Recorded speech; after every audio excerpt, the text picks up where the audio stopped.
सारे के सारे साथियों को नमस्कार। स्वागत, अभिनंदन, आभार फिर से आपका गैस्ट्रोएंटेरोलॉजी की दुनिया में। लास्ट लेक्चर से पेप्टिक अल्सर का टॉपिक पढ़ रहे हैं अपन, जिसके अंदर सबसे पहले पेप्टिक अल्सर क्या होता है इसके बारे में अपन ने चर्चा की, जहां पर पेप्टिक शब्द का मतलब होता है एसिडिक मीडियम की वजह से होने वाला अल्सर। अगले पॉइंट में किसी भी तरह का ब्रेकेज आना ईसोफेजियल म्यूकोसा में, गैस्ट्रिक म्यूकोसा में या ड्यूडिनल म्यूकोसा में पेप्टिक अल्सर कहलाता है। पेप्टिक अल्सर का मतलब ये नहीं केवल स्टोमक में होने वाले अल्सर। तो पेप्टिक अल्सर 3 तरह का होता है। यह कहीं भी हो सकता है, उस पार्ट में हो सकता है जो गैस्ट्रिक जूस या एसिडिक मीडियम के संपर्क में आता है। टाइप ऑफ पेप्टिक अल्सर में 3 तरह का होता है। सबसे अनकॉमन होता है ईसोफेजियल अल्सर, कॉमनली होता है गैस्ट्रिक अल्सर और उससे भी कॉमन होता है ड्यूडिनल अल्सर। कौन कौन से पार्ट में ये कॉमन होते हैं? ईसोफेगस के तो लोअर पार्ट में कॉमन होते हैं, स्टोमक के पाइलोरिक एंट्रम में कॉमन होते हैं और ड्यूडिनम के फर्स्ट पार्ट के अंदर कॉमन होते हैं। अगला पोर्शन मैंने आपको बताया था aetiology and risk factor. The most common cause of peptic ulcer are H pylori. इसके अलावा अपन ने डिस्कस किया था excessive use of gastric irritant से भी पेप्टिक अल्सर होता है। उसके अलावा पैथोफिजियोलॉजी ऑफ पेप्टिक अल्सर, जो पहले से ही अपन साथी पढ़ चुके हैं बहुत अच्छे से पेप्टिक अल्सर के बारे में। पैथोफिजियोलॉजी जो एनाटॉमी फिजियोलॉजी के लेक्चर में डील हो गई थी, जब एग्रेसिव फैक्टर डिफेंसिव फैक्टर से आगे निकल जाते हैं तो पेप्टिक अल्सर हो जाता है। उसके अलावा अपन ने डिस्कस किया था पेप्टिक अल्सर के कौन कौन से क्लिनिकल मैनिफेस्टेशन होते हैं, जिसमें पेन और ब्लीडिंग ज्यादा कॉमन होता है। ड्यूडिनल अल्सर में कब पेन होगा, कैसे आराम आएगा, और गैस्ट्रिक अल्सर में कब पेन होगा, कैसे आराम आएगा। हिमेटेमेसिस किसमें होगा, मेलेना किसमें होगा, मिडनाइट पेन किसमें होगा, ये सारा अपन डील कर चुके हैं। और लास्ट में अपना चल रहा था diagnostic measure of peptic ulcer, जिसमें हिस्ट्री और फिजिकल एग्जामिनेशन के बारे में चर्चा हो चुकी थी। फिजिकल एग्जामिनेशन का ऑर्डर क्या होगा जीआईटी के डिसऑर्डर्स में, वो मैंने आपको पढ़ा दिया था। Now come on to the investigation which are commonly conducted for the patient with peptic ulcer. Peptic ulcer वाले मरीज में कौन कौन से इन्वेस्टिगेशन अपन कराएंगे, तो बताएं क्या विचार आ रहे हैं आपके दिमाग में। कौन सा इन्वेस्टिगेशन होना चाहिए? क्या एक्सरे कराएं तो अंदर होने वाले पेप्टिक अल्सर दिख जाएंगे? आंसर है नहीं। क्या सोनोग्राफी कराएं तो दिख जाएंगे? आंसर है नहीं। क्या सिटी स्कैन एमआरआई कराएं तो दिख जाएंगे? हां, होने वाले लीजन का मालूम चल सकता है, बट एग्जैक्ट लोकेशन को क्यों ना डायरेक्टली कैमरे से देख लिया जाए। ओरल कैविटी के द्वारा एक एंडोस्कोप इंसर्ट करते हुए और स्टोमक, ईसोफेगस और ड्यूडिनम की सबसे अंदर वाली दीवार का विजुअलाइजेशन करना, इस पर्टिकुलर इन्वेस्टिगेशन को अपन नाम देते हैं एंडोस्कोप। तो पेप्टिक अल्सर का जो कन्फर्मेटिव डायग्नोसिस होगा, पेप्टिक अल्सर का जो कन्फर्मेटिव डायग्नोसिस होगा, जिससे एग्जैक्ट लोकेशन का अपन को मालूम चलेगा, उसको अपन नाम देंगे एंडोस्कोपी। तो पहला कॉमन इन्वेस्टिगेशन जो इसमें अपन कराते हैं, एंडोस्कोपी कराते हैं। एंडोस्कोपी के द्वारा ईसोफेगस की अंदर वाली दीवार को, स्टोमक की अंदर वाली दीवार को और ड्यूडिनम की अंदर वाली दीवार का डायरेक्टली विजुअलाइजेशन करते हैं अपन। इसलिए इसको अपन पर्टिकुलर नाम दे सकते हैं, it is the oesophago. It is the oesophago, बोले तो ईसोफेगस का visualisation gastro and duodenoscopy. Upper GI organ की एंडोस्कोपी को नाम देते हैं अपन ईसोफेगो गैस्ट्रो ड्यूडिनोस्कोपी, और लोअर जीआई ट्रैक्ट की जो एंडोस्कोपी है उसको नाम देते हैं अपन कोलोनोस्कोपी। विशेष तौर से यहां ध्यान रखने वाली बात है कि यह कन्फर्मेटिव डायग्नोस्टिक मीजर है। बहुत सारे डायग्नोस्टिक मीजर की अपन चर्चा करेंगे, तो ध्यान रखने वाली बात है इन सारे के सारे डायग्नोस्टिक मीजर में से कन्फर्मेटिव किसको मानना है? Confirmative diagnostic measure of peptic ulcer. Peptic ulcer का पता लगाने के लिए किया जाने वाला सबसे बेस्ट इन्वेस्टिगेशन कौन सा होगा? आंसर है एंडोस्कोपी। क्या होती है एंडोस्कोपी?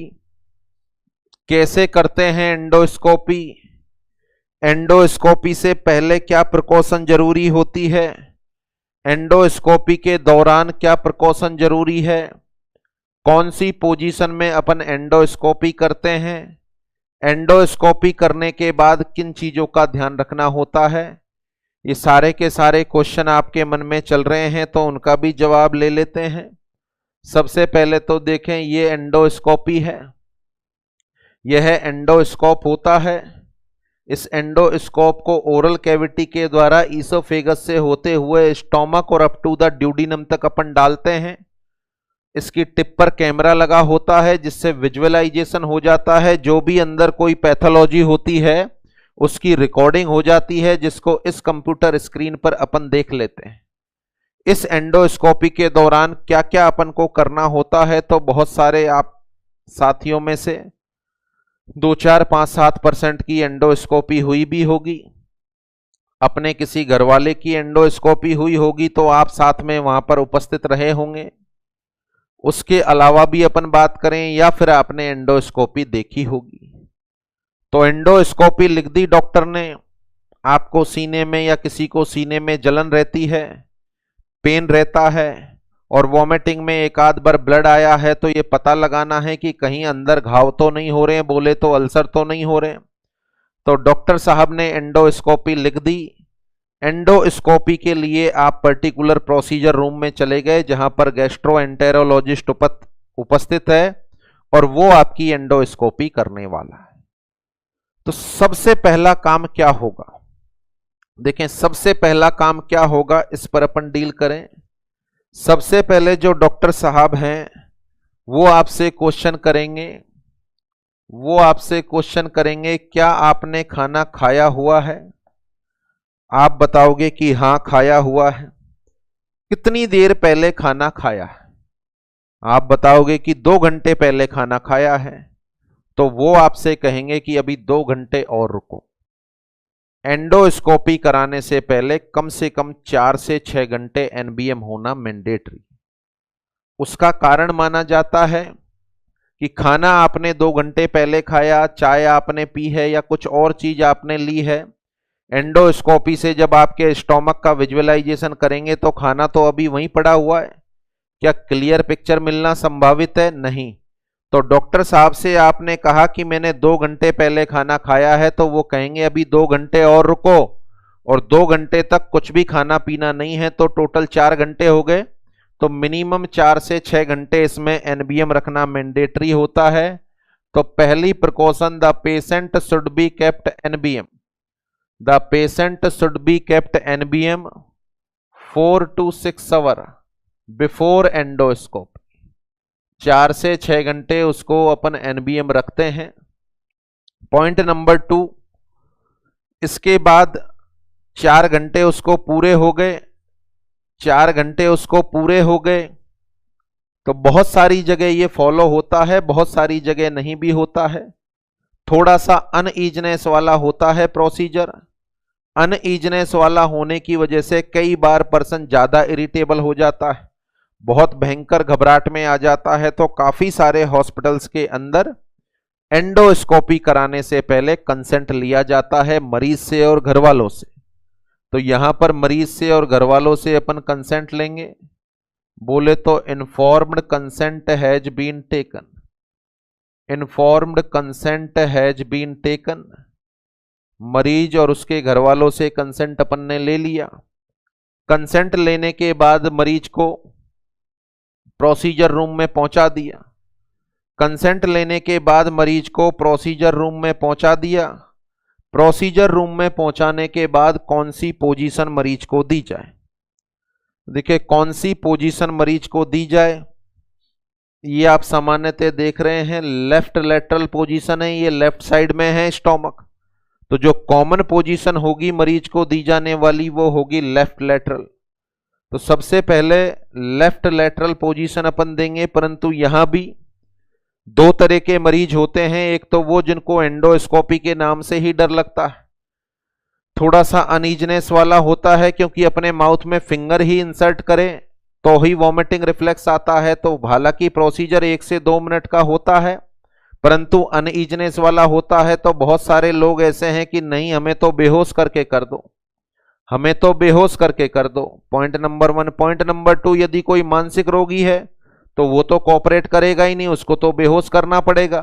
तो यहां पर पॉसिबल है द प्रोसीजर में be performed in general anaesthesia. ऐसा नहीं हमेशा ही होगा, प्रोसीजर में बी परफॉर्म्ड विद और विदाउट एनेस्थीसिया। प्रोसीजर को एनेस्थीसिया के साथ भी परफॉर्म कर सकते हैं और एनेस्थीसिया के बिना भी परफॉर्म किया जा सकता है। अगर कोई मानसिक रोगी है तो एनेस्थीसिया देना जरूरी होगा, अनकोऑपरेटिव है तो भी एनेस्थीसिया देना जरूरी होगा। सबसे पहले अपन ने डिसाइड कर लिया कि मरीज को एनेस्थीसिया देना है या फिर नहीं देना है। मान के चलें बिना एनेस्थीसिया के अपन प्रोसीजर को परफॉर्म कर रहे हैं, वहां पर अपन मरीज को पोजीशन देंगे। यह इंपॉर्टेंट पॉइंट है, कौन सी पोजीशन है जो आप देना चाहेंगे। आंसर है left lateral position are provided to the patient. Left lateral position are provided to the patient. मरीज को लेफ्ट लेटरल पोजीशन अपन प्रोवाइड कराएंगे। लेफ्ट लेटरल पोजीशन प्रोवाइड कराने के बाद अगला काम अपना होगा, मरीज लेटा हुआ है, मरीज लेटा हुआ है, इस पोजीशन में मरीज लेट गया। एंडोस्कोप आप इंसर्ट करने वाले हो तो माउथ गैग लगाएंगे। टीथ के बीच में एंडोस्कोप आ गया, शीशे की ट्यूब होती है, टीथ के बीच में रप्चर हो सकती है, तो क्या लगाना है अपन को, माउथ गैग। माउथ गैग लगाने के बाद ये जो एंडोस्कोप है, इस एंडोस्कोप के ऊपर कवरिंग होती है, उसको खोला जाएगा। खोलने के बाद ग्लव्स पहने हुए होंगे गैस्ट्रोएंटेरोलॉजिस्ट ने, वो जाइलोकेन जेली लेगा और जाइलोकेन जेली से पूरे एंडोस्कोप के ऊपर अप्लाई करेगा। उसके अलावा नया तरीका भी आ गया है कि जाइलोकेन स्प्रे आता है, मरीज के माउथ को ओपन कराया जाता है, जाइलोकेन स्प्रे उसके गले में कर दिया जाता है ताकि गले के अंदर नर्व सेंसेशन पैदा ना हो और जो वॉमिटिंग रिफ्लेक्स उसको बहुत भयंकर आने वाला है वो नहीं आए। तो या तो जाइलोकेन जेली को इस एंडोस्कोप के ऊपर लगा देंगे या ओरल कैविटी के अंदर जाइलोकेन का स्प्रे कर देंगे। तो इसके बाद लेफ्ट लेटरल पोजीशन देने के बाद अगला काम होगा अपना इंसर्ट द माउथ गैग। अगला काम होगा अपना insert the mouth gag. Mouth gag upon insert करेंगे ताकि किसी भी तरह की रप्चर ना हो एंडोस्कोप के साथ। अगला काम होगा अप्लाई जाइलोकेन जेली एंडोस्कोप के ऊपर। Apply xylocaine upon endoscope. Endoscope के ऊपर जाइलोकेन जेली लगाएंगे और साथ में दोनों भी ये अप्लाई कर सकते हैं, जाइलोकेन स्प्रे करेंगे मरीज के गले में। Use xylocaine spray, use xylocaine spray into the throat, into the throat, ताकि वॉमिटिंग का रिफ्लेक्स कुछ कम हो जाए। जाइलोकेन स्प्रे कर दिया, मरीज ने लेफ्ट लेटरल पोजीशन ली हुई है, वार्ड बॉय ने दोनों हाथों को पकड़ लिया इस पोजीशन में। आप गैस्ट्रोएंटेरोलॉजिस्ट हैं, एंडोस्कोप आपके हाथ में, आप उसके माउथ में इंसर्ट करोगे। इंसर्ट करने के दौरान मरीज से अपन कहेंगे कि इसको निगलो, मरीज से अपन कहेंगे इसको निगलो, और जैसे ही मरीज एक बार निगलेगा इसका मतलब जैसे ही इंसर्ट होगा इसोफेगस में गया, उसके बाद वार्ड बॉय टाइट हाथ पकड़ लेगा, दूसरा कोई घरवाला या दूसरा वार्ड बॉय होगा वो पैर पकड़ लेगा और फिर मरीज की नहीं सुनता है, गैस्ट्रोएंटेरोलॉजिस्ट और एंडोस्कोप को अंदर इंसर्ट करता रहता है। इंसर्ट किया ईसोफेगस में, ईसोफेगस से स्टोमक में, स्टोमक से ड्यूडिनम में। मुश्किल से प्रोसीजर में 1 से 2 मिनट या मैक्सिमम अपन माने तो 3 मिनट का समय लगता है, परंतु उस पर्टिकुलर प्रोसीजर के दौरान काफी अनईजनेस मरीज को फील होती है। तो ये जो प्रोसीजर अपन अपनाएंगे, एंडोस्कोप अपन ने डाल दिया, डालने के बाद 1 से 2 मिनट बाद अपन ने विजुअलाइजेशन करके बाहर निकाल लिया। अंदर के ऑर्गन की अंदर वाली लेयर की सारी रिकॉर्डिंग अपने पास कैप्चर हो गई। उसके बाद अपन ओपन करके देख लेंगे कहां पर घाव है, कितना घाव है, कितना डीप है, उसके हिसाब से अल्सर की ग्रेड का डिसाइडेशन हो जाएगा। तो एंडोस्कोप को अपन ने बाहर निकाल लिया। बाहर निकालने का मतलब है अब मरीज के जान में जान आ गई। अब अपन उसको खड़ा करेंगे और यहां से भेज देंगे। तो पर्टिकुलर जो प्रोसीजर हुआ उसमें 1 से 5 मिनट का समय लगता है। The procedure takes 2 to 5 minutes. इस पर्टिकुलर प्रोसीजर में 2 से 5 मिनट का समय लगता है। अब मरीज चला गया, बाहर बैठ गया, मन में 2-4 गालियां भी चिपका रहा है कि एक बार तो जान ही निकाल दी थी, पता नहीं मुश्किल से बची है।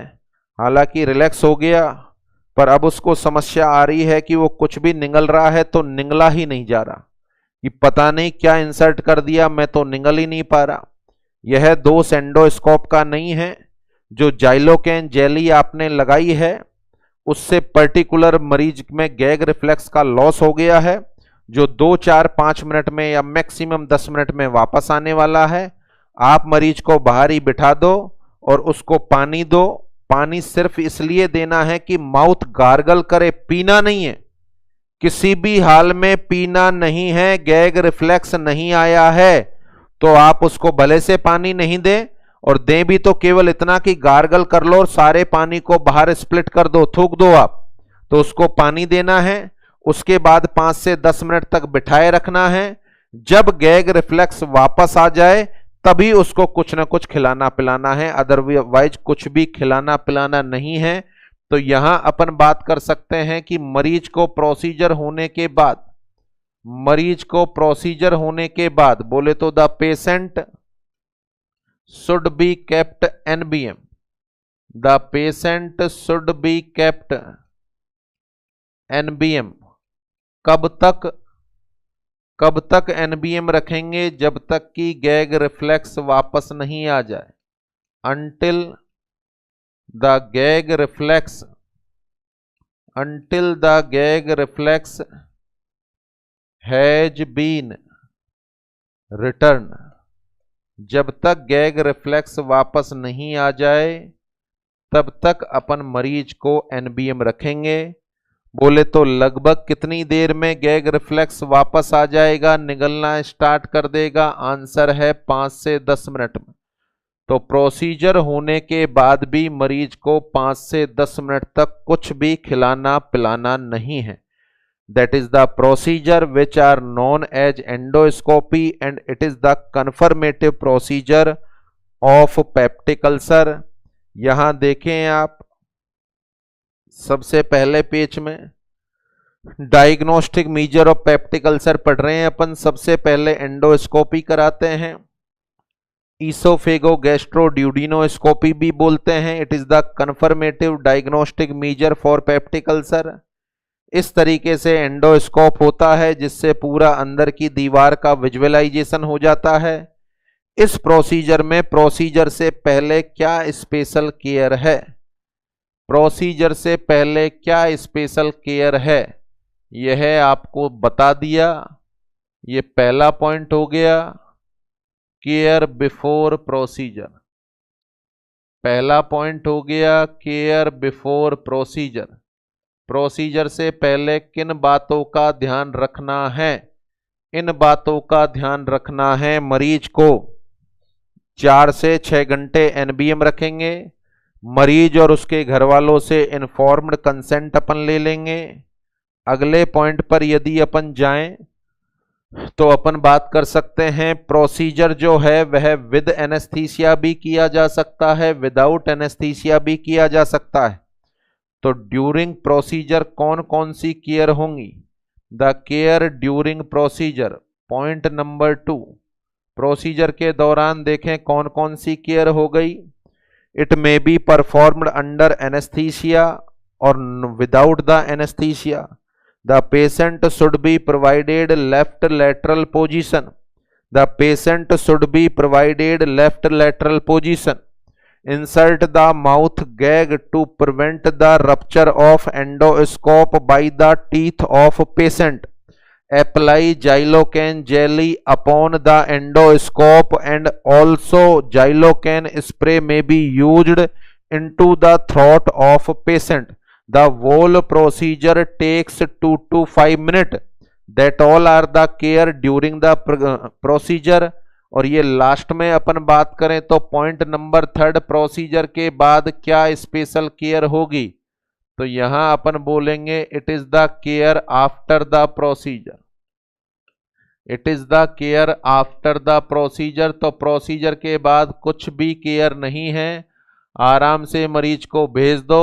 बस ध्यान ये रखना है कि अगले 5 से 10 मिनट तक किसी भी तरह की कोई चीज उसको नहीं खानी है, क्योंकि आपने गले में जाइलोकेन का स्प्रे किया है जिससे निगलने वाले रिफ्लेक्स का लॉस हुआ है। तो the patient should be kept NBM. कब तक रखेंगे एनबीएम? आंसर है until the gag reflex has been return. Is that clear? तो that is the endoscopic procedure. शायद एंडोस्कोपी में before the procedure, during the procedure और आफ्टर द प्रोसीजर कौन कौन सी केयर होती हैं वो आप समझ गए। ये हो गई care before procedure, care during procedure. इसके अलावा केयर आफ्टर द प्रोसीजर, तो ये पहला इन्वेस्टिगेशन मेजर हो गया जिसका नाम है endoscopy. Come on to the number 2। अच्छा, ध्यान यही रखना है, the confirmatory diagnostic measure for peptic ulcer, answer is endoscopy.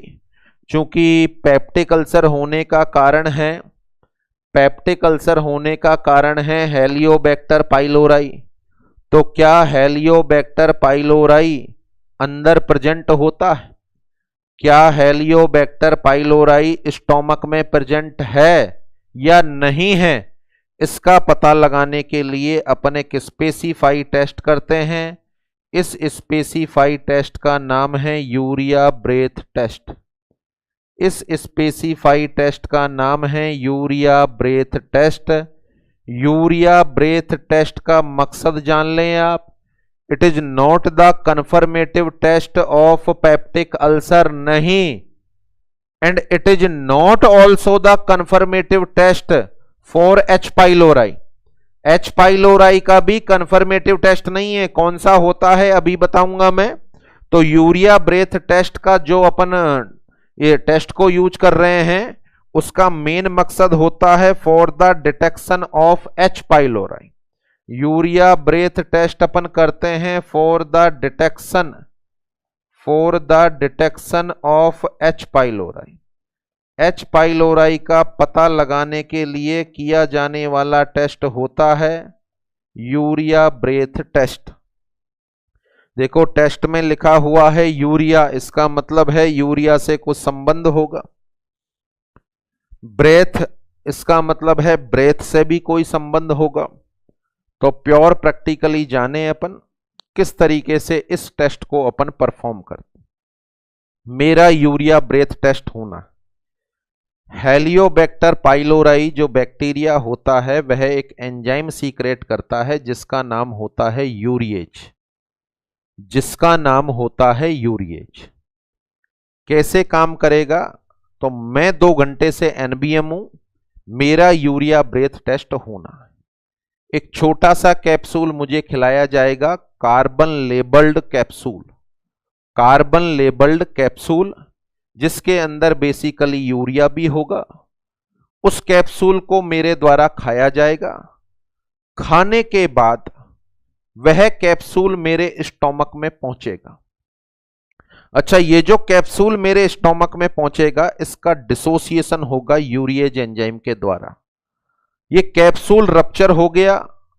अगर H पाइलोराई मौजूद है, उसने इस कैप्सूल के कंटेंट में जो कार्बन स्पेशल आइसोटॉप ले रहे हैं, उस कैप्सूल में जो भरा हुआ है कार्बन, उसको रप्चर कर दिया, तो वो जो कार्बन होगा आगे डिसोसिएट होकर यूरिएज एंजाइम की प्रेजेंस में वह बनाएगा बाइकार्बोनेट।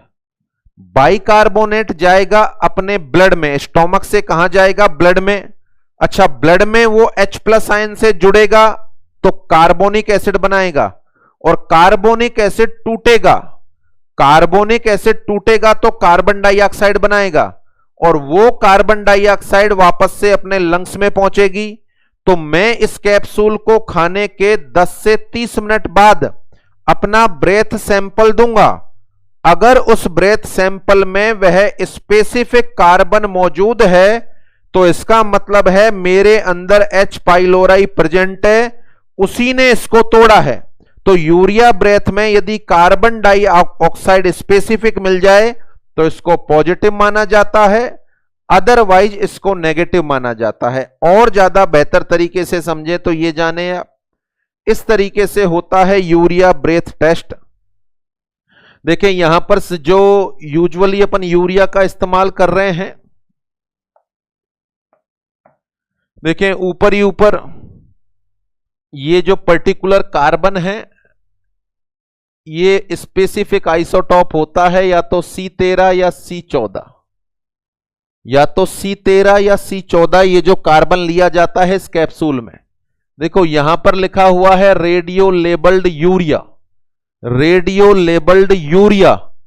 इस यूरिया वाले कैप्सूल को अंदर लिया गया, ये स्टोमक में आया। अगर H पाइलोराई मौजूद है तो H पाइलोराई मौजूद होने का मतलब है यूरिएज एंजाइम होगा। कौन सा एंजाइम होगा? यूरिएज। और ये जो यूरिया वाला कैप्सूल अपन ने खाया है, इस यूरिया को यह यूरिएज तोड़ेगा, इस यूरिया को यह यूरिएज तोड़ेगा। तोड़ने के बाद देखो क्या बना देगा? अमोनियम। तोड़ने के बाद NH4 बना दिया, बोले तो अमोनियम। ये अमोनियम पूरे GIT में एब्जॉर्ब होती नहीं है, इसका मतलब है ये अमोनियम तो स्टूल से बाहर निकल जाएगा, ये अमोनियम तो स्टूल से बाहर निकल जाएगा। उसके अलावा इससे बन गया बाइकार्बोनेट। देखो HCO3 माइनस, HCO3 माइनस, ये स्टोमक से एब्जॉर्ब होगा SCO3 माइनस, और एब्जॉर्ब होने के बाद ब्लड में पहुंचेगा। अच्छा, ब्लड में इस HCO3 माइनस को क्या मिलेगा? H+, और दोनों आपस में मिलकर क्या बना देंगे? कार्बोनिक एसिड, बोले तो H2CO3। आप सभी जानते हैं यह एक अनस्टेबल कंपाउंड होता है, यह टूटेगा और टूटने के बाद बना देगा H2O + CO2। यह CO2 अपने ब्लड में बन गई, यह CO2 अपने ब्लड में बन गई। ब्लड में बनने के बाद हार्ट में गई, और हार्ट में जाने के बाद देखो कहां पहुंचेगी? ये लंग्स में। कहां पहुंचेगी? लंग्स में। और 10 से 30 मिनट के बाद आप इसका ब्रेथ सैंपल लो, उस ब्रेथ में यह कार्बन डाइऑक्साइड प्रेजेंट मिलेगी। अगर यह कार्बन डाइऑक्साइड प्रेजेंट मिले तो कंफर्म समझ लेना कि स्टोमक के अंदर H पाइलोराई बैक्टीरिया मौजूद है। अब यहां इस पूरे प्रोसीजर में देखें, फिर से समझें, ये जो कैप्सूल खाया जा रहा है इसमें यूरिया है, ये जो कैप्सूल खाया जा रहा है इसमें यूरिया है, बट एक चीज ध्यान रखें, इसमें रेडियो लेबल्ड यूरिया है, रेडियो लेबल्ड यूरिया है, जिसके अंदर जो कार्बन है वह आइसोटॉप है स्पेसिफिक, या तो C13 की फॉर्म में या C14 की फॉर्म में। जब ये यूरिया स्टोमक में आएगा, अगर H पाइलोराई नहीं है तो कैप्सूल नहीं डिसोसिएट होगा, और ये आगे जाएगा, आगे जाके डिजोल्व हो जाएगा और बॉडी से एलिमिनेट हो जाएगा स्टूल के द्वारा। इसका मतलब अब यदि H पाइलोराई नहीं है, आप ब्रेथ सैंपल लेंगे तो कोई CO2 नहीं मिलेगी। बट यदि H पाइलोराई मौजूद है तो इस यूरिया के कैप्सूल को यह तोड़ेगा। कैसे तोड़ेगा? इसमें होता है यूरिएज एंजाइम। तोड़ने के बाद क्या बनाएगा? देखो अमोनियम बनाएगा, NH4 बनाएगा और बाइकार्बोनेट बनाएगा। NH4 तो स्टूल के द्वारा बाहर निकल जाएगा, बचा क्या? बाइकार्बोनेट। बाई कार्बोनेट ब्लड में एब्जॉर्ब होगा, वहां H आयन से जुड़ेगा, H आयन और HCO3 माइनस क्या बना देंगे, H2CO3। H2CO3 अपने ब्लड में टूटेगा, क्या बनाएगा, H2O और CO2, और ये H2 और CO2 लंग्स में पहुंचे और लंग्स के द्वारा बाहर निकलेंगे तो 10 से 30 मिनट बाद अपन सैंपल लें और उसमें यदि ये कार्बन डाइऑक्साइड मौजूद मिले, इसका मतलब है स्टोमक में H पाइलोराई प्रेजेंट है। इस तरीके से अपन परफॉर्म करते हैं यूरिया ब्रेथ टेस्ट। अब आप साथियों के दिमाग में एक कॉमन सा क्वेश्चन पढ़ाने के बाद कि सर CO2 तो वैसे ही निकल रही है, CO2 तो वैसे ही निकल रही है। नहीं, ये वाली CO2 नॉर्मल CO2 से अलग है, क्योंकि इसका जो कार्बन है वह रेडियो लेबल्ड है, तो इसकी अलग से जांच होती है। इसका सैंपल लेने के बाद क्या यहां C13 C14 मौजूद हैं, अगर C13 C14 मौजूद मिले तभी पॉजिटिव मानेंगे, अदरवाइज तो नॉर्मल कार्बन डाइऑक्साइड अपन छोड़ ही रहे। तो इसी का मतलब है रेडियो लेबल्ड। रेडियो लेबल्ड का मतलब यहां जो कार्बन है वह नॉर्मल कार्बन नहीं है, आइसोटोप है। कौन सी फॉर्म में है, C13 या C14। अगर इस कार्बन डाइऑक्साइड में C13 C14 वाला कंटेंट मिलेगा तो ही इसको पॉजिटिव माना जाएगा। तो इस तरीके से H पाइलोराई का पता लगाने के लिए किया जाने वाला टेस्ट होता है यूरिया ब्रेथ टेस्ट। फिर से समझें, 2 घंटे भूखा रहकर मैंने यूरिया वाला कैप्सूल खाया, मेरे स्टोमक में H पाइलोराई मौजूद है तो यूरिएज को भेजेगा, वो यूरिया कैप्सूल टूटेगा, टूटने के बाद बना देगा अमोनियम और कार्बन डाइऑक्साइड। अमोनियम स्टूल से बाहर निकल जाएगा, कार्बन डाइऑक्साइड बाइकार्बोनेट बनाएगा, बाइकार्बोनेट ब्लड में पहुंच जाएगा। इसमें जो कार्बन है वो C13 C14 है और उसके बाद यह H आयन से रिएक्शन करके H2CO3 बनाएगा, उसके बाद H2O CO2 में डिसोसिएट होगा और यह कार्बन डाइऑक्साइड लंग से बाहर निकलेगी। तो इसका 10 से 30 मिनट बाद अपन सैंपल लेंगे और 10 से 30 मिनट बाद सैंपल लेने के बाद यदि स्पेसिफिक कार्बन मौजूद मिले, इसका मतलब H पाइलोराई मौजूद था, उसी ने तोड़ा होगा इसको और पॉजिटिव मिलता है तो यह शो करता है presence of H pylori. Is that clear. तो इस तरीके से इस पर्टिकुलर टेस्ट को अपन परफॉर्म करते हैं। ध्यान रखने वाली बात यह है, H पाइलोराई हेलियोबैक्टर पाइलोराई, इसका पता लगाने के लिए अपन 3 टेस्ट कर सकते हैं। इसका पता लगाने के लिए अपन 3 टेस्ट कर सकते हैं। जो पहला टेस्ट होता है वो आप CBC कर सकते हो, हालांकि यह लेस कॉमन टेस्ट होता है, थोड़ा बहुत अंदाजा इसमें लगता है TLC बढ़ी हुई मिल सकती है। अगर H पाइलोराई मौजूद है तो TLC बढ़ी हुई मिल सकती है, बोले तो ल्यूकोसाइटोसिस देखने को मिलेगा, ल्यूकोसाइटोसिस देखने को मिलेगा। दूसरा, H पाइलोराई का पता लगाने के लिए अभी अभी जो टेस्ट आपको पढ़ाया है वो आप परफॉर्म कर सकते हैं, उसका नाम है यूरिया ब्रेथ टेस्ट। और क्या H पाइलोराई का इन्फेक्शन आपके शरीर में या स्टोमक में मौजूद है, इसको बिल्कुल ही कंफर्म करना है तो ब्लड सैंपल लेकर एंटीबॉडी की जांच करा लो। ब्लड सैंपल लेकर एंटीबॉडी की जांच करा लो, बोले तो IgG IgM for H pylori, IgG IgM for H pylori. अगर ये क्वेश्चन आपके एग्जाम में आ जाए, which of the following are confirmative test for the detection of H pylori. Option आए, option A CBC, option B prothrombin time, option C urea breath test और option D IgG IgM for H pylori. तो देखें, दिमाग में ये बैठा हुआ है कि urea breath test H pylori के लिए करते हैं, तो गलती की पूरी गुंजाइश है कि H पाइलोराई का कंफर्मेटिव टेस्ट अपन इसे मान ले, जो कि गलत होगा। यहां पर यूरिया ब्रेथ टेस्ट कई बार कुछ और ऑर्गेनिज्म हैं उनकी वजह से भी पॉजिटिव आ जाता है, तो फॉल्स पॉजिटिव भी आ सकता है। क्या आपके स्टोमक में 100% मौजूद है? अगर मौजूद होगा तो निश्चित तौर पर बॉडी में एंटीबॉडी बनी होंगी। तो H पाइलोराई का कन्फर्मेटिव टेस्ट की अपन बात करें, कन्फर्मेटिव टेस्ट की अपन बात करें तो वो होगा IgG IgM। वो होगा IgG IgM। तो यहां अपन बात कर सकते हैं IgG IgM, detection of IgG IgM for H pylori is the confirmative test. यानी IgG IgM का पाया जाना इसका कन्फर्मेटिव टेस्ट होगा। तो देखें यहां पर चार चीजें हैं।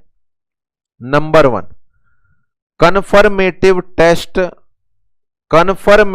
test for peptic ulcer, answer is endoscopy. Number 2, urea breath test are commonly conducted for, answer detection of H pylori,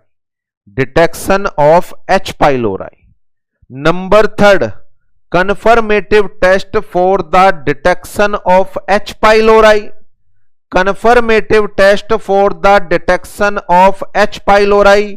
answer is not the urea breath test, answer is IgG IgM for H pylori। Is that clear? तो ये दूसरा investigation major हो गया।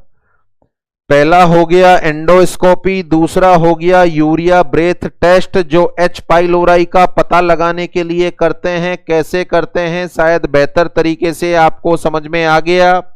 शायद एक छोटा सा दिमाग में क्वेश्चन कि सर कार्बन डाइऑक्साइड तो वैसे ही निकाल रहे हैं अपन, बट ये स्पेशल है, ये कार्बन डाइऑक्साइड स्पेशल है। इसमें जो कार्बन है वो कौन सी फॉर्म में है, C13 या C14।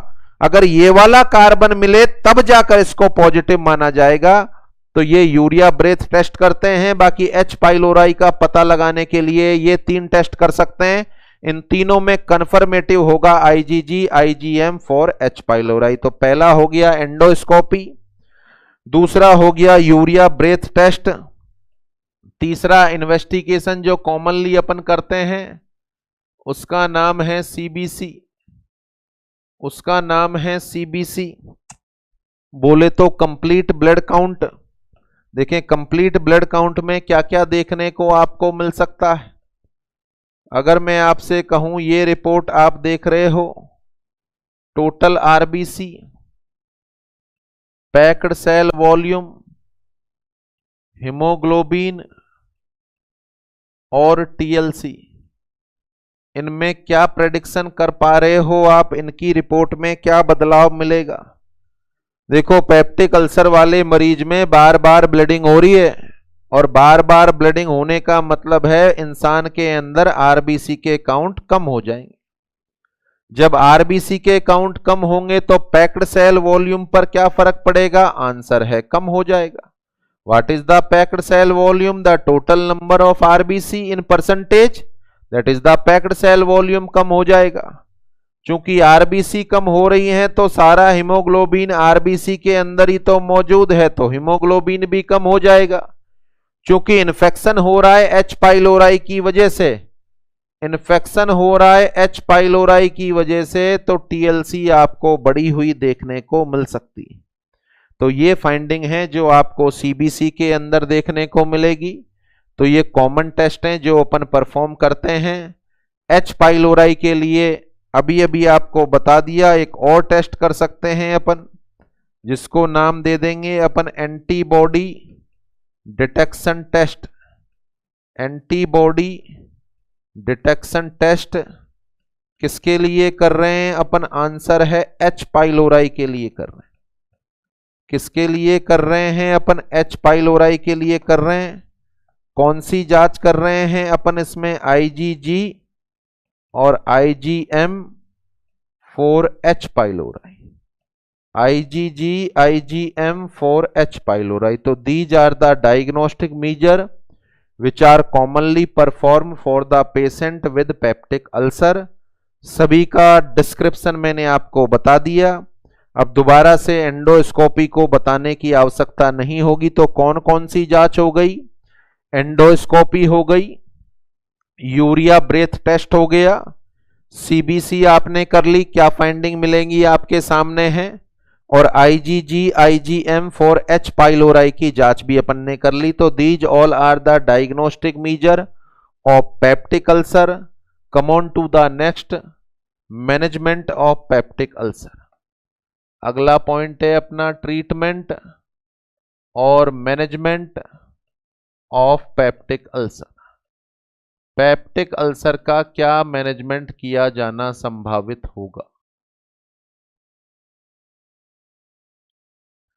देखिए, मैनेजमेंट ऑफ पेप्टिक अल्सर में अपन बात करें, अंदर घाव हो रखा है, सबसे पहले जरूरत क्या है इसका बेसिक समझें आप। अंदर यहां पर डैमेज हो रखा है, डैमेज होने का कारण H पाइलोराई भी है, डैमेज होने का कारण H पाइलोराई भी है, डैमेज होने का कारण HCl भी।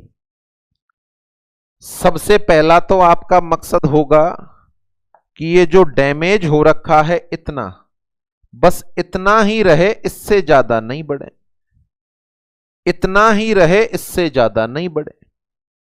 तो जिन जिन चीजों ने इसको डैमेज किया है सबसे पहले तो उसको बंद कर दो।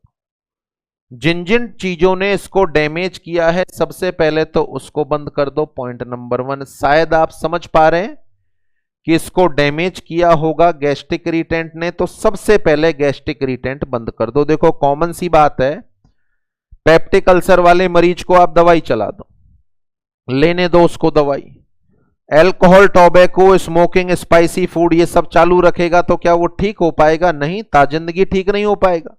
तो सबसे पहले तो ये घाव जितना बना है उतना ही रहे, इससे ज्यादा नहीं बढ़े। तो पहला पॉइंट होगा आप इस गैस्ट्रिक इरिटेंट को बंद कर दो, नंबर 1। नंबर 2, H पाइलोराई को मारो ताकि ये घाव को नहीं बढ़ाए।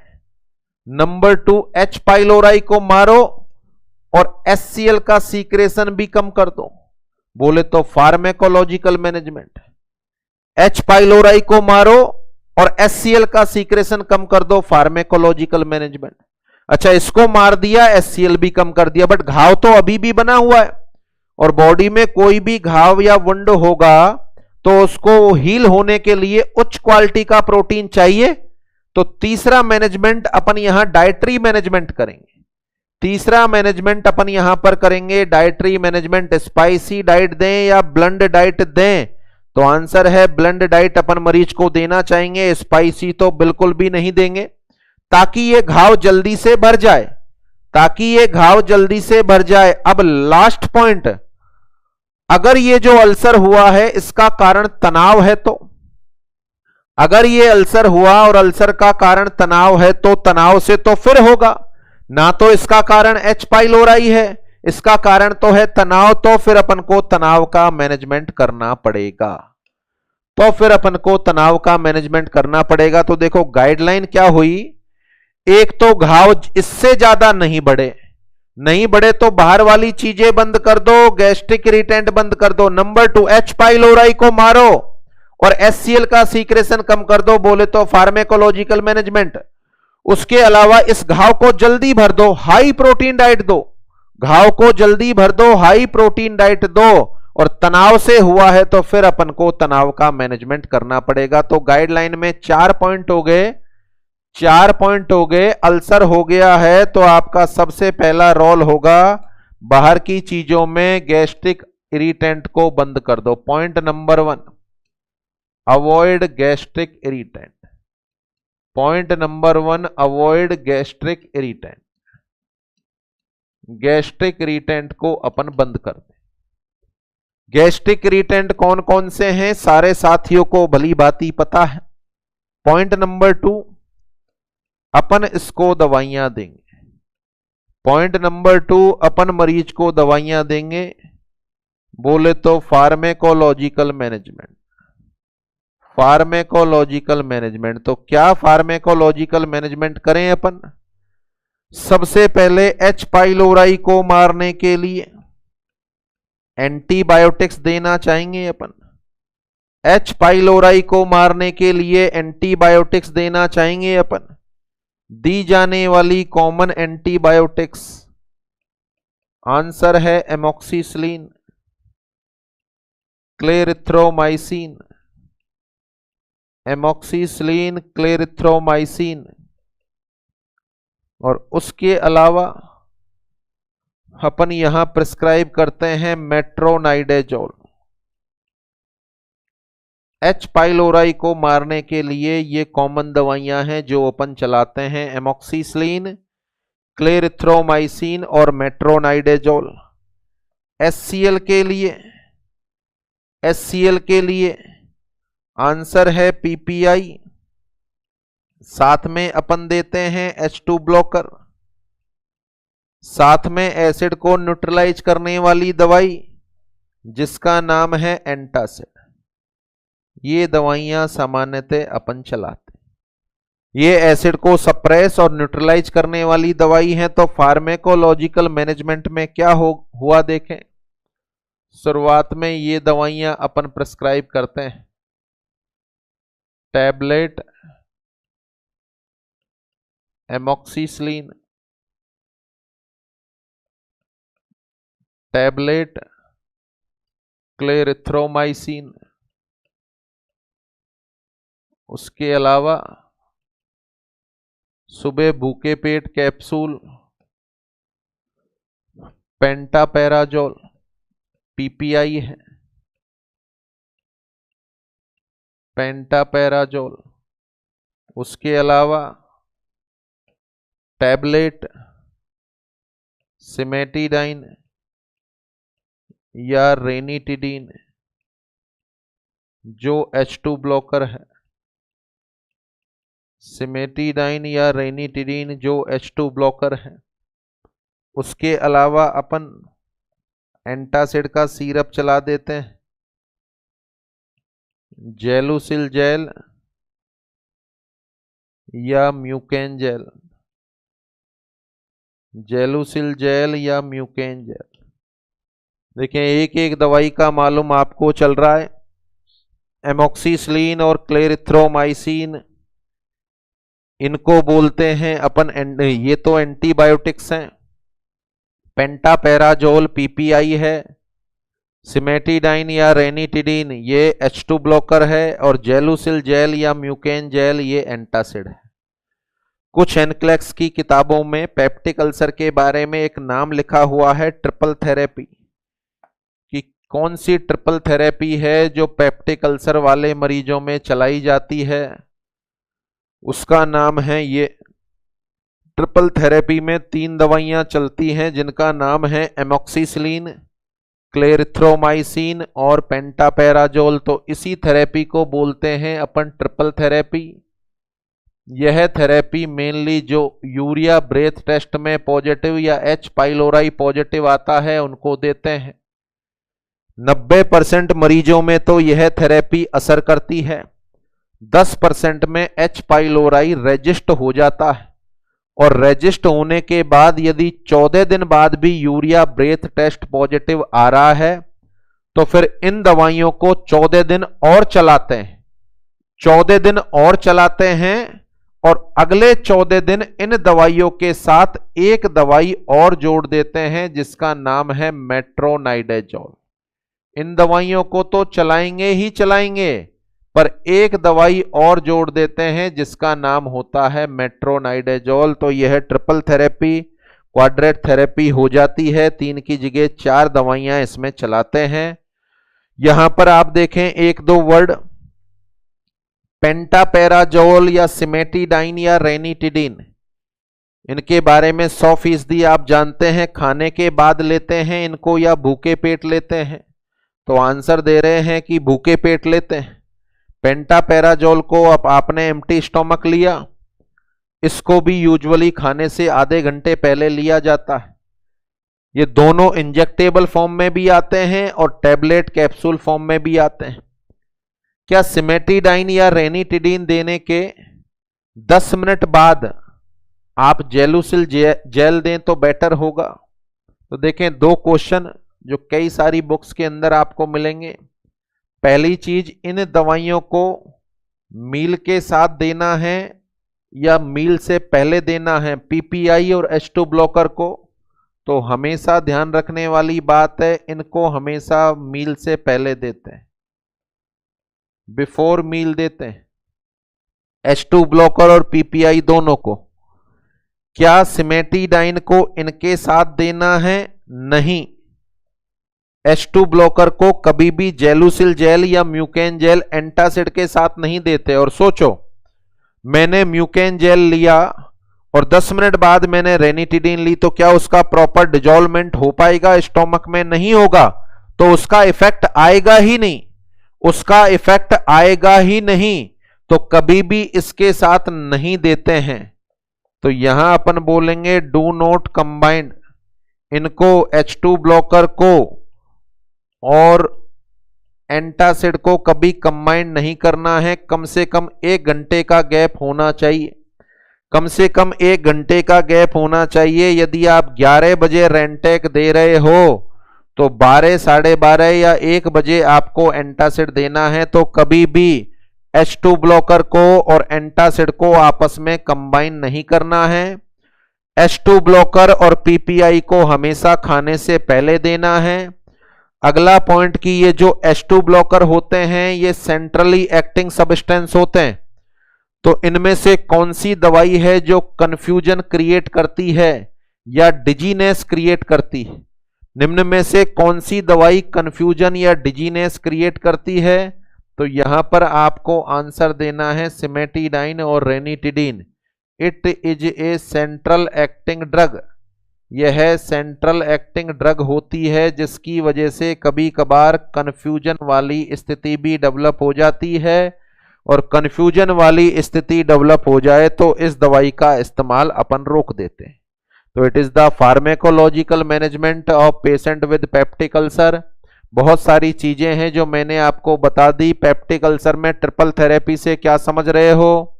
आप समझ रहे हैं कि एमोक्सिसिलिन, क्लेरिथ्रोमाइसिन और PPI पेंटापेराजोल यह ट्रिपल थेरेपी में आता है। पेंटापेराजोल की जगह ओमेपेराजोल, एसोमेपेराजोल, रोबेपेराजोल भी हो सकता है। अगर इससे फायदा नहीं पहुंचे तो 14 दिन बाद एक और गोली जोड़ देते हैं जिसका नाम है मेट्रोनाइडाजोल। PPI और H2 ब्लॉकर को हमेशा खाने से पहले देते हैं और H2 ब्लॉकर का कॉम्बिनेशन कभी इसके साथ नहीं जोड़ते हैं। कम से कम 1 से 2 घंटे का गैप अपन को रखना होता है। इनमें से कौन सी दवाई है जो कंफ्यूजन पैदा करती है? आंसर है सिमेटिडाइन और रेनिटिडीन। Is that clear? तो यहां मैनेजमेंट एस्पेक्ट की बात कर रहे हैं अपन। सबसे पहले गैस्ट्रिक इरिटेंट को अवॉइड करो, फिर इसको दवाइयां दो। H. पाइलोराई को मारने के लिए एंटीबायोटिक्स देंगे अपन, ये एंटीबायोटिक्स हैं। और HCl को कम करने के लिए PPI, H2 ब्लॉकर और एंटासिड देंगे, ये ट्रीटमेंट गाइडलाइन होगी। अब आपका अगला काम होगा, पॉइंट नंबर 3 होगा कि घाव अंदर जल्दी से भर जाए। घाव अंदर जल्दी से भरने के लिए आप डाइट थेरेपी देना चाहेंगे। आप डाइट थेरेपी देना चाहेंगे तो किस तरह की डाइट है जो आप देना चाहोगे? ऑप्शन है हाई कार्बोहाइड्रेट, हाई प्रोटीन और हाई फैट डाइट। दूसरा है high carbohydrate, high protein, low fat diet. तीसरा है लो कार्बोहाइड्रेट, लो प्रोटीन और लो फैट डाइट। इनमें से यदि आंसर का चुनाव करना है तो what is your best answer? तो आंसर आपका आना चाहिए किस तरह की डाइट है जो आप इसमें प्रिस्क्राइब करोगे। Answer is high carbohydrate. देखिए, बॉडी को कैलोरी मिलना जरूरी है क्योंकि लास्ट लेक्चर में अपन ने डिस्कस किया था वेट लॉस होता है इसमें। हाई कार्बोहाइड्रेट देंगे, हाई प्रोटीन डाइट देंगे, हाई प्रोटीन डाइट देंगे।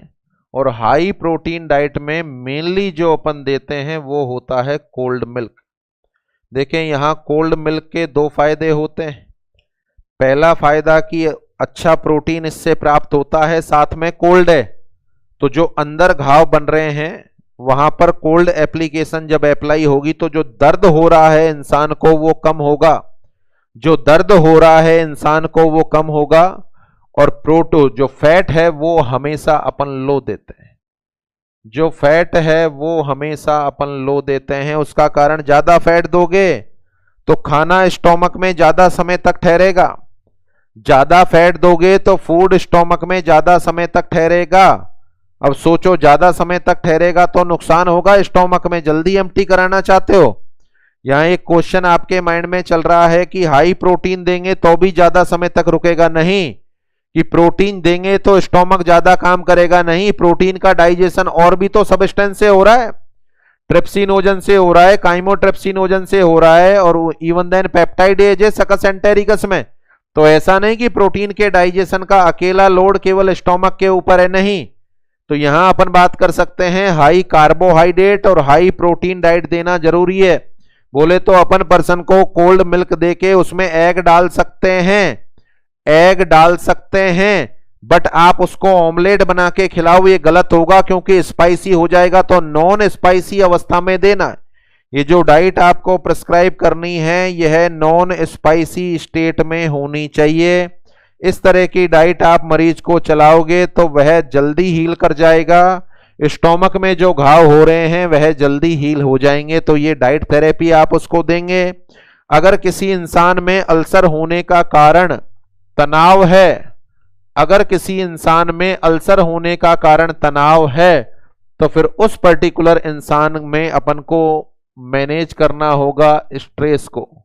तो in case of stress induce ulcer, in case of stress induce ulcer, तो स्ट्रेस को मैनेज करने के लिए आप उसको एंजियोलाइटिक दवाइयां दे सकते हैं। स्ट्रेस को मैनेज करने के लिए आप मरीज को एंजियोलाइटिक दवाइयां दे सकते हैं, एंटी डिप्रेसेंट प्रिस्क्राइब कर सकते हैं, और साथ में योगा मेडिटेशन के लिए एडवाइज कर सकते हैं, सिखा सकते हैं। तो उसको अपन काउंट करेंगे साइकोथेरेपी। अगर तनाव की वजह से हो रहा है तो उसको साइकोथेरेपी और एंजियोलाइटिक और एंटी डिप्रेसेंट दवाइयां प्रिस्क्राइब की जा सकती हैं। Is that clear? तो ये 4 एस्पेक्ट हो गए। इस तरीके से अपन पेप्टिक अल्सर का मैनेजमेंट करते हैं।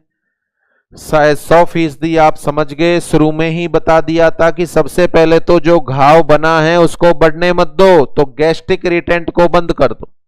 क्या पेप्टिक अल्सर वाले मरीज को आप NSAID, एस्प्रिन, पैरासीटामोल, डाइक्लोफेनेक इस तरह की दवाई देना चाहोगे? नहीं, इनसे तो पेप्टिक अल्सर और ज्यादा बढ़ेगा। फिर फार्मेकोलॉजिकल मैनेजमेंट में कौन कौन सी दवाइयां देंगे? एंटीबायोटिक और HCl को कम करने वाली दवाइयां देंगे, ये इसके ट्रीटमेंट गाइडलाइन है। एमोक्सिसिलिन, क्लेरिथ्रोमाइसिन, पेंटापेराजोल, रेंटेक और जेलुसिल जेल या म्यूकेन जेल, इनमें आता है एल्यूमिनियम हाइड्रोक्साइड और मैग्नीशियम हाइड्रोक्साइड। कभी भी इनका कॉम्बिनेशन H2 ब्लॉकर के साथ नहीं करना है। यदि कंफ्यूजन हो रहा है तो इस दवाई पर अपन को क्वेश्चन करना है। इन दोनों दवाइयों को बिफोर मील अपन देते हैं, और इस दवाई एंटासिड और H2 ब्लॉकर के बीच में कम से कम 1 से 2 घंटे का गैप होना चाहिए। ये दवाइयां अपन लगातार चलाएंगे। साथ में कैसी डाइट देंगे अपन? हाई कार्बोहाइड्रेट, हाई प्रोटीन और लो फैट डाइट जो नॉन स्पाइसी स्टेट में होनी चाहिए। हाई प्रोटीन में कोल्ड मिल्क ज्यादा उचित होगा, इससे पेन में भी इंसान को आराम मिलेगा। और यदि अल्सर का कारण स्ट्रेस है तो उसका मैनेजमेंट एंजियोलाइटिक, एंटी डिप्रेसेंट और साइकोथेरेपी से किया जाएगा। Is that clear? तो that is the management aspect of peptic ulcer. ये हो गया परिभाषा से लेकर मैनेजमेंट तक की बातें आपने जान ली, बट पिक्चर अभी बाकी है। अपन ने तो कह दिया मरीज से कि गैस्ट्रिक इरिटेंट बंद कर दे। कभी किसी एल्कोहलिज्म वाले मरीज से कहकर देखना कि एल्कोहल पीना बंद कर दे। जरूरी थोड़ी है वो अपनी बात मानेगा। उसने दवाइयां ले ली बट एल्कोहल का यूज बदस्तूर जारी है, स्मोकिंग भी करता है, स्पाइसी खाना भी खाता है, बाहरी खाना खाता है, अल्सर हो रहे हैं, वॉमिटिंग में ब्लड आ रहा है, कुछ भी हो रहा है, उसने तो ठाना हुआ है कि भैया मुझे तो दुनिया से जाना है। अब ऐसा पर्टिकुलर मरीज जो इसको बंद नहीं करे, दवाई को एक टाइम के लिए बंद कर सकता है, बट इस पर्टिकुलर एल्कोहल को, स्मोकिंग को बंद नहीं कर रहा, तो बताओ अल्सर कैसे ठीक होंगे? तो कंडीशन ये डेवलप हुई। इसी तरह का मरीज जो 6 महीने से अल्सर से ग्रसित है वह हॉस्पिटल में भर्ती हो रहा है, वह हॉस्पिटल में भर्ती हो रहा है। देखो गौर करें, बहुत इंपॉर्टेंट पॉइंट निकल कर आएगा। अल्सर जो है ये स्टोमक की 4 दीवार है। अब चूंकि अल्सर यहां पहली वाली दीवार को डैमेज कर चुका, दूसरी वाली दीवार को डैमेज कर चुका और मस्कुलर लेयर तक पहुंच चुका है। अल्सर तीसरी लेयर तक पहुंच चुका है, नंबर 1। पर्सन को नाइट में घर वालों ने भर्ती कराया, नाइट में घर वालों ने भर्ती कराया, बहुत सारे लीजन हो रहे हैं, बहुत सारे लीजन हो रहे हैं, एल्कोहलिक पेशेंट है, बहुत सारा घाव हो रहा है। तो अल्सर वाले मरीज में कभी कभार, अल्सर वाले मरीज में कभी कभार इसके ऊपर म्यूसिन की कोटिंग हो जाती, म्यूसिन की कोटिंग हो जाती है। अंदर घाव हो रहा है और घाव में बहुत सारा ब्लड भरा हुआ है। शाम को मरीज को भर्ती कराया, तब तक वो ठीक था, वॉमिटिंग नहीं हो रही थी, हालांकि पेन उसको लगातार जारी था। सुबह जब अपन वापस जाते हैं तो देखते हैं कि मरीज में वॉमिटिंग हो रही है बहुत सीवियर, और वॉमिटिंग में बहुत ज्यादा मात्रा में ब्लड आ रहा है। मरीज को सुबह 9 बजे अपन देख रहे हैं तो मरीज में स्टार्ट हो गई सीवियर हेमेटेमेसिस, मरीज में स्टार्ट हो गई सीवियर हेमेटेमेसिस। अच्छा, सीवियर हेमेटेमेसिस मरीज में स्टार्ट हो गई तो डॉक्टर्स कॉमन भाषा में बोलते हैं कि अंदर अल्सर रप्चर हो गया। बोले तो ये जो म्यूसिन की कॉर्ड थी ये रप्चर हो गई, इसमें से बहुत सारा ब्लड बाहर निकल गया। तो ये जो पर्टिकुलर पार्ट है इसको अपन नाम देते हैं कि अल्सर में हेमरेज हो गया। अल्सर में क्या हो गया? आंसर है हेमरेज हो गया अल्सर में। अच्छा, कैसे पता लगा आपको अल्सर में हेमरेज हो गया? सीवियर हेमेटेमेसिस होने लग गई। सीवियर हेमेटेमेसिस होने लग जाए तो समझो हेमरेज हो चुका है, नंबर 1। नंबर 2, मान के चलो हेमेटेमेसिस नहीं हुई, इस पर म्यूसिन की कोट भी नहीं है, म्यूसिन की कोटिंग नहीं है इस पर। ये जो अल्सर है इससे एपिथेलियम और ये डैमेज हो रही है, और ये जो डैमेज पार्ट है यह है यहां पाइलोरस कैनाल, जो सकरा हिस्सा होता है वहां पर कलेक्ट हो रहा है। शाम को मरीज को भर्ती कराया था, वो ठीक था। अब सुबह अपन देख रहे हैं कि मरीज का पेट फूला हुआ है, पूरी तरीके से टाइट हो रखा है, और पर्सन को 1 बूंद पानी पिलाते हैं तो 1 गिलास वॉमिटिंग करता है। 1 बूंद पानी पिलाते हैं तो 1 गिलास वॉमिटिंग करता है। इसका मतलब यह है मरीज के अंदर सीवियर वॉमिटिंग स्टार्ट हो गई। शाम को वह ठीक था, अब मरीज में सीवियर वॉमिटिंग स्टार्ट हो गई, और साथ में पेट फूला हुआ है जिसको अपन नाम देते हैं एब्डोमिनल डिस्टेंशन। मरीज का पेट फूला हुआ है जिसको अपन नाम देते हैं एब्डोमिनल डिस्टेंशन। क्या हो गया? हुआ ये कि जो अल्सर में डैमेज पार्ट था या कचरा था वह आगे जाकर पाइलोरस में अटक गया, फंस गया और पाइलोरस को ब्लॉक कर दिया। पाइलोरस का ब्लॉक हो जाना इसका मतलब है रुकावट आ गई, और इस पर्टिकुलर रुकावट को अपन नाम देंगे पाइलोरिक ऑब्स्ट्रक्शन। इस पर्टिकुलर रुकावट को अपन नाम देंगे पाइलोरिक ऑब्स्ट्रक्शन। पाइलोरिक ऑब्स्ट्रक्शन का एक नर्स के द्वारा कैसे पता लगाया जाएगा? पाइलोरिक ऑब्स्ट्रक्शन कब मानना है? जब इंसान में क्या होने लग जाए? सीवियर वॉमिटिंग और साथ में एब्डोमिनल डिस्टेंशन होने लग जाए। मान के चलो ये दोनों कंडीशन डेवलप नहीं हुई, ये दोनों कंडीशन डेवलप नहीं हुई। हुआ ये कि शाम को मरीज ठीक था। अच्छा, अल्सर का घाव मस्कुलर लेयर तक पहुंचा हुआ था, अब सुबह यह यहां तक पहुंच गया और ये वाला हिस्सा पूरा ही रप्चर हो गया। रप्चर होने का मतलब है स्टोमक से पानी बाहर निकला और पेट में पानी भर गया। स्टोमक से पानी बाहर निकला और पेट में पानी भर गया। पेट में पानी भर जाना, कौन सी कंडीशन डेवलप हो गई? आंसर है एसाइटिस। और अल्सर डीप तक पहुंच गया, चौथी लेयर तक पहुंच के उसको रप्चर कर दिया। स्टोमक ही रप्चर हो गया। स्टोमक का रप्चर होना, बताओ कंडीशन को क्या बोलें अपन? परफोरेशन। अल्सर का रप्चर होना कंडीशन को क्या बोलें अपन? आंसर है परफोरेशन। परफोरेशन का पता नर्स के द्वारा कैसे चलाया जाएगा? आंसर है एसाइटिस हो जाएगा। तो वह इंसान जो अल्सर में प्रिकॉशन नहीं लेते और अपनी लाइफ स्टाइल को किसी भी तरीके से मॉडिफाई नहीं करेंगे तो अल्सर कॉम्प्लिकेटेड हो जाएगा। and these all are the complication of peptic ulcer. These all are the complication of peptic ulcer. ये जो टॉपिक है उस टॉपिक का नाम है कॉम्प्लिकेशन, टॉपिक का नाम है कॉम्प्लिकेशन. तो what are the common complication of peptic ulcer?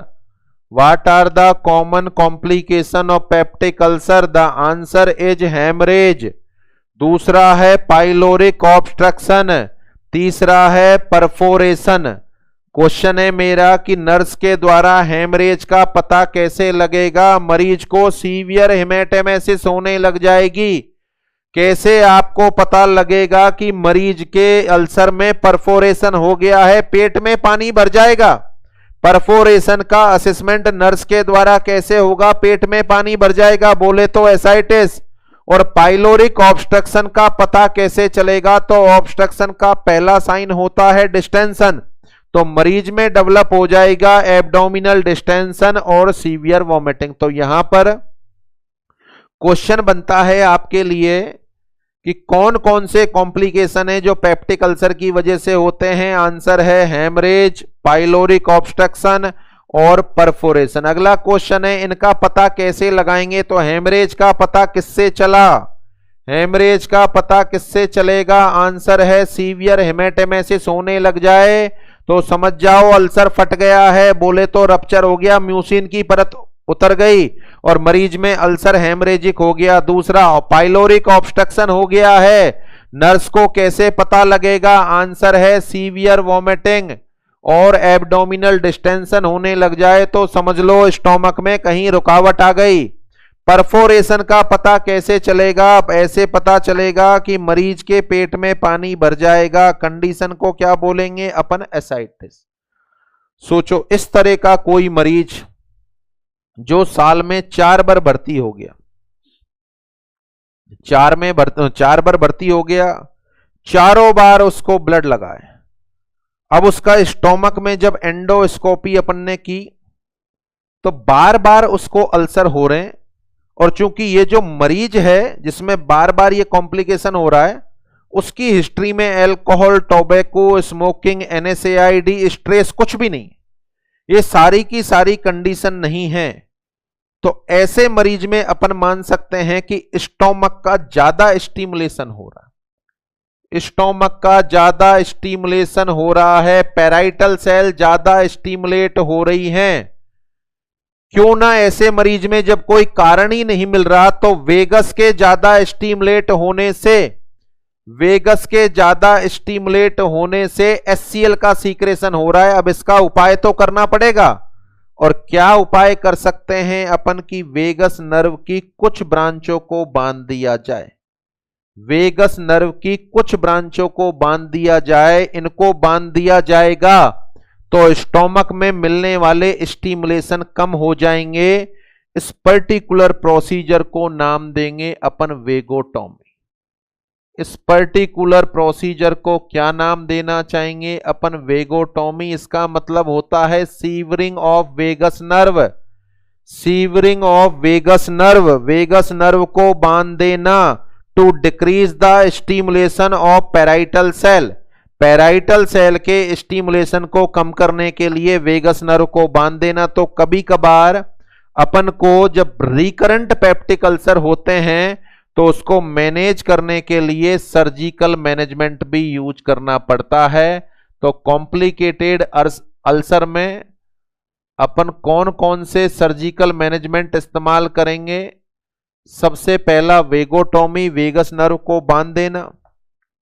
मान के चलो चौथी बार मरीज भर्ती हुआ है, चौथी बार मरीज भर्ती हुआ है और इस बार आपने जब एंडोस्कोपी की तो यहां से एक छोटा सा टुकड़ा भी ले लिया बायोप्सी, और बायोप्सी में आपको स्टोमक के अंदर इस तरह की सेल देखने को मिल रही हैं, बट वो अभी आपस में जुड़ी हुई हैं.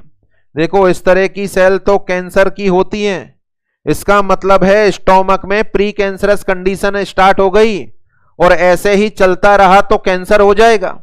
या फिर अपन माने इससे पहले स्टोमक में ये पूरा हिस्सा 3 बार परफोरेट हो चुका, पाइलोरिक एंट्रम 3 बार परफोरेट हो गया, अब ये हील भी नहीं हो रहा, 1 महीने से मरीज भर्ती है बट ये हिस्सा हील नहीं हो रहा, तो क्या करें अब अपन? उपाय ये करो, इस स्टोमक को यहां से यहां तक हटा दो, इस स्टोमक को यहां से यहां तक हटा दो, आधा स्टोमक निकाल दो, आधा स्टोमक निकालना, इसको अपन बोलेंगे सब टोटल गैस्ट्रेक्टोमी।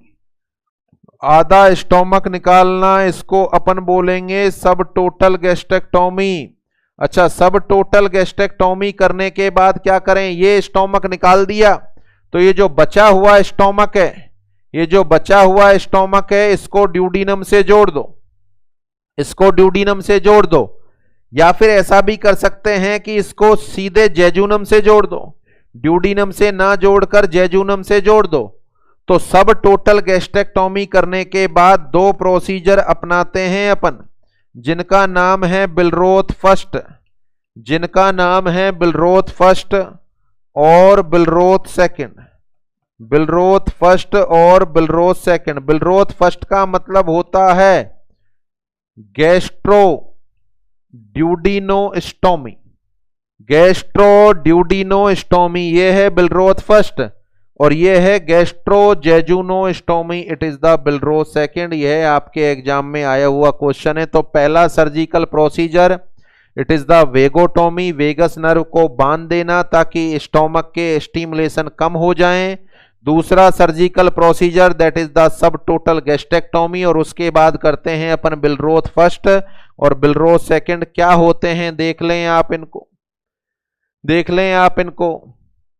ये वाला पोर्शन खराब हो गया, इसको रिमूव कर दो, इसको बोलेंगे सब टोटल गैस्ट्रेक्टोमी, इसको बोलेंगे सब टोटल गैस्ट्रेक्टोमी। उसके बाद बचे हुए स्टोमक को ड्यूडीनम से जोड़ दिया, बचे हुए स्टोमक को ड्यूडीनम से जोड़ दिया। देखो प्रोसीजर का नाम गैस्ट्रो ड्यूडिनोस्टोमी, गैस्ट्रो ड्यूडिनोस्टोमी, इसी को बोल रहे हैं अपन बिलरोथ फर्स्ट, इसी का नाम है बिलरोथ फर्स्ट।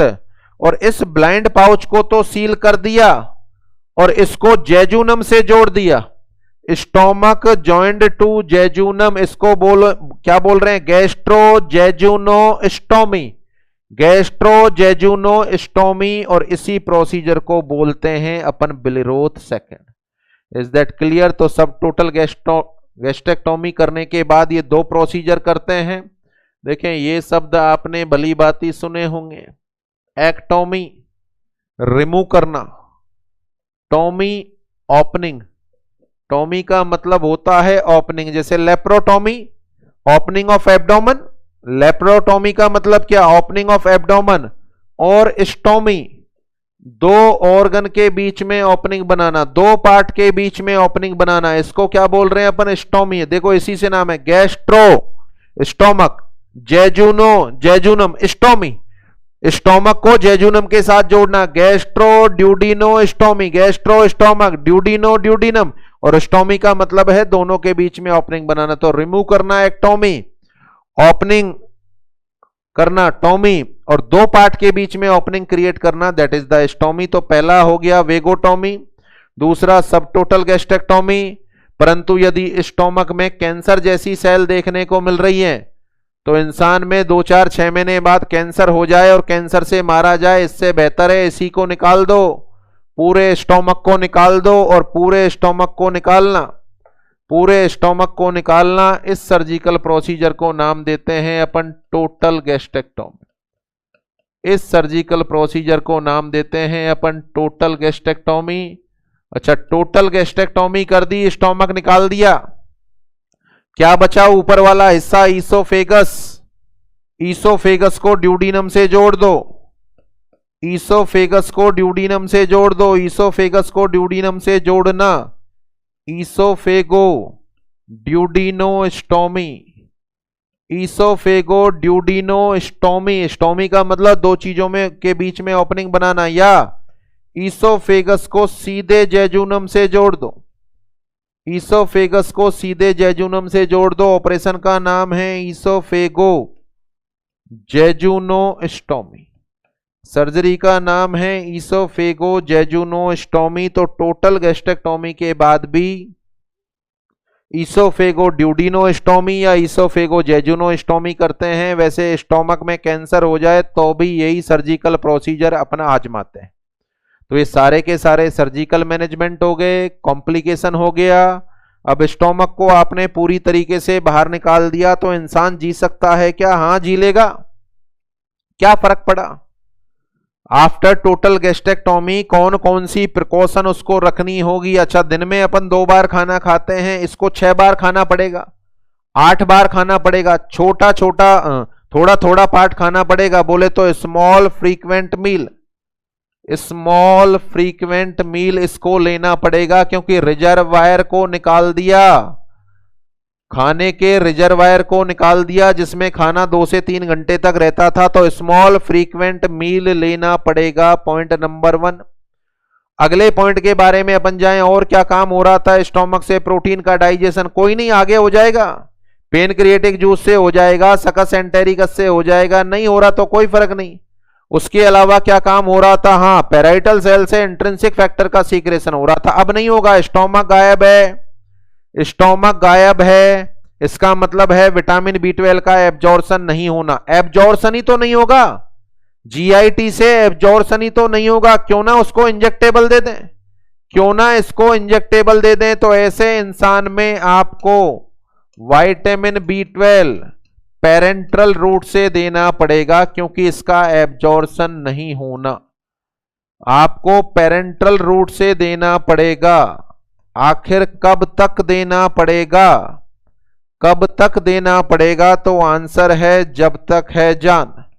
आपको vitamin B12 life long parenteral route से देना पड़ेगा, क्योंकि इंट्रिंसिक फैक्टर का सीक्रेशन का जो रूट है उसी को निकाल दिया। तो टोटल गैस्ट्रेक्टोमी करने के बाद लाइफ में क्या रेस्ट्रिक्शन आने वाले हैं? एक तो उसको टुकड़े में खाना खाना पड़ेगा, दिन में 6, 8, 9 बार, और साथ में हर सप्ताह उसको या हर महीने उसको इंजेक्शन लगवाना पड़ेगा विटामिन B12 का, जिसको पेरेंट्रल रूट से अपन को लाइफ लॉन्ग देना पड़ेगा। Is that clear? तो that all are the complication of peptic ulcer and surgical management of peptic ulcer. तो ये आपके पेप्टिक अल्सर का टॉपिक कंप्लीट होता है।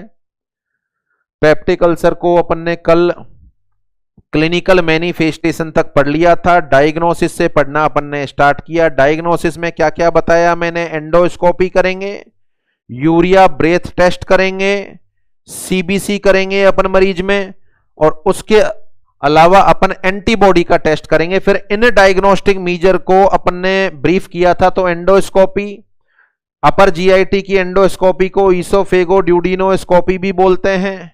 यह कन्फर्मेटिव डायग्नोस्टिक मेजर होता है पेप्टिक अल्सर का। इस तरीके से एंडोस्कोपी करते हैं। एंडोस्कोपी करने से पहले क्या सावधानी? मरीज को 4 से 6 घंटे एनबीएम रखो, इन्फॉर्म्ड कंसेंट ले लो। प्रोसीजर को एनेस्थीसिया और बिना एनेस्थीसिया के भी करते हैं, 2 से 5 मिनट का समय लगता है। कौन सी पोजीशन देंगे? लेफ्ट लैटरल पोजीशन, साथ में माउथ गैग लगा देंगे। जाइलोकेन जेली एंडोस्कोप के ऊपर लगा दो, और गले में भी इसका स्प्रे इस्तेमाल करते हैं। प्रोसीजर में 2 से 5 मिनट लगते हैं।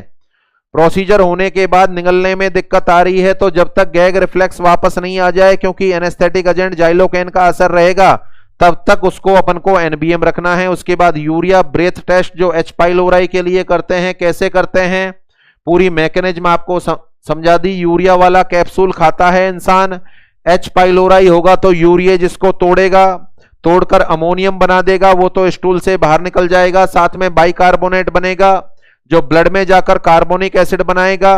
फिर यह लंग्स में जाकर डिसोसिएट होगा, कार्बन डाइऑक्साइड बनेगी। तो इस कैप्सूल को खिलाने के 10 से 30 मिनट बाद आप उसके एक्सप्रेशन में कार्बन डाइऑक्साइड आपको मिलेगी। कि कार्बन डाइऑक्साइड तो वैसे ही मिलती है, नहीं, इस कार्बन डाइऑक्साइड में C13 या C14 होगा।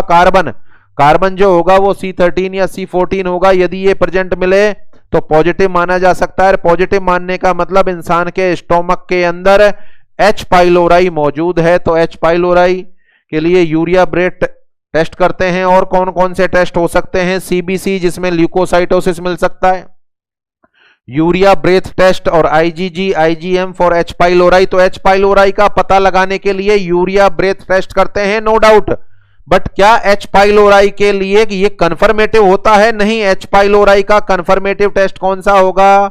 IgG IgM for H pylori. इसके अलावा CBC करा लो, RBC PCV हीमोग्लोबिन कम मिलेंगी, TLC ज्यादा मिलेंगी, और एंटीबॉडी H पाइलोराई के लिए जांच करा सकते हैं।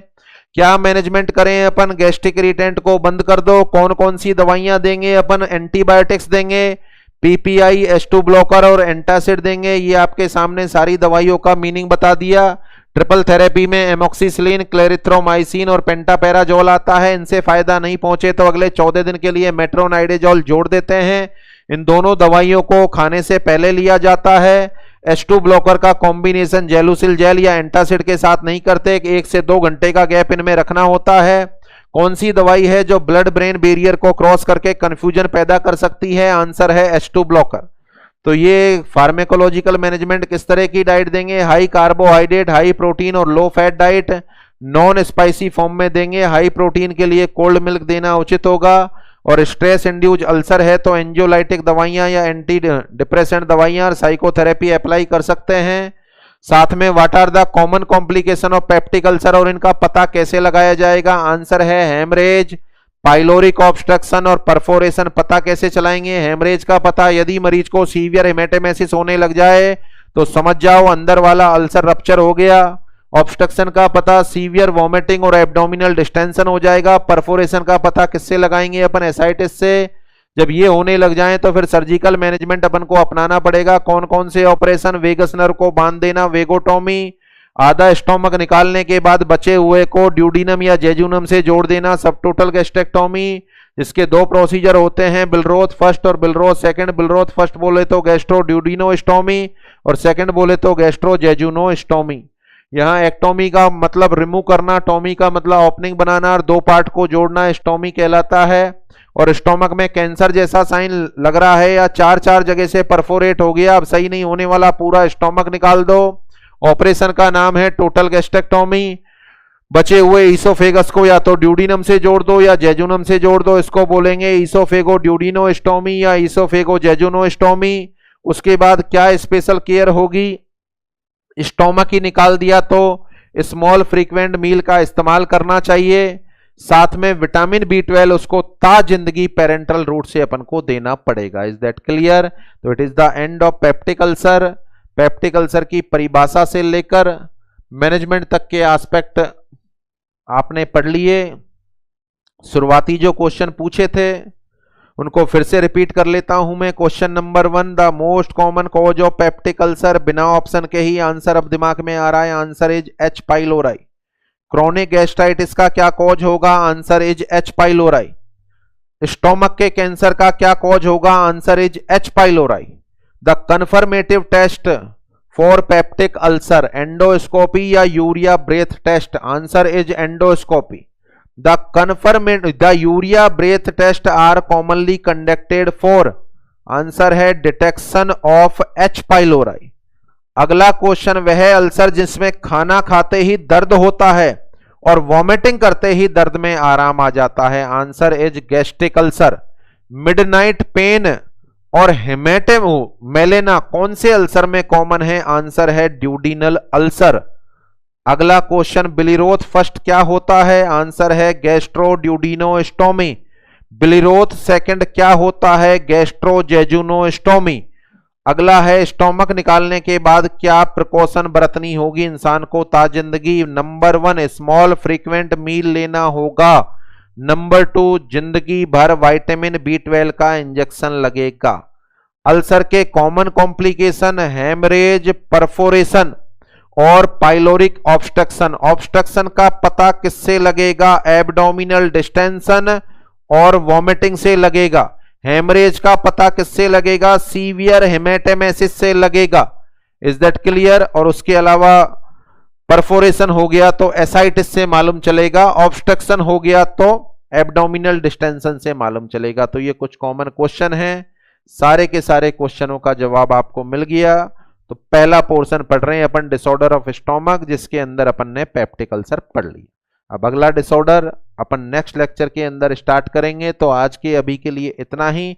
आप साथियों का बहुत बहुत धन्यवाद। Thanks to all.